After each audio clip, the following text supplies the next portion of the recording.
Les chefs d'État de la CEDEAO sont réunis à Accra, au Ghana, pour un sommet extraordinaire, alors que la Cour de justice de l'UEMOA a ordonné jeudi la suspension des sanctions qui pesaient contre le Mali. Les chefs d'État de la Communauté économique des États de l'Afrique de l'Ouest sont réunis à huis clos pour parler des transitions militaires en Guinée, au Burkina Faso mais surtout au Mali.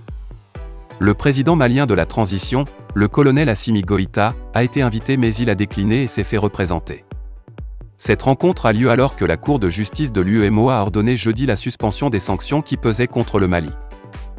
Des interrogations. En invitant le colonel Assimi Goïta au sommet de la CEDEAO, les chefs d'État de la sous-région ont-ils cédé face à l'hostilité de plus en plus marquée de l'opinion contre les sanctions adoptées? Ou bien la décision a-t-elle été prise pour décrisper les relations tendues avec le Mali?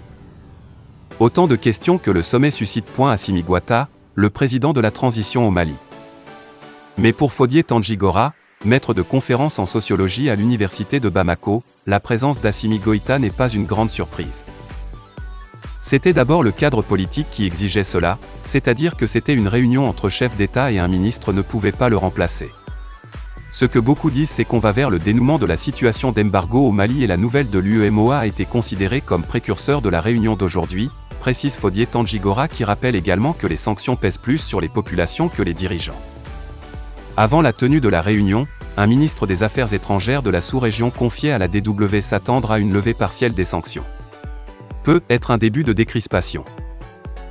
Repenser la gouvernance. Quoi qu'il en soit, le président de transition malien a fait le choix de ne pas assister au sommet.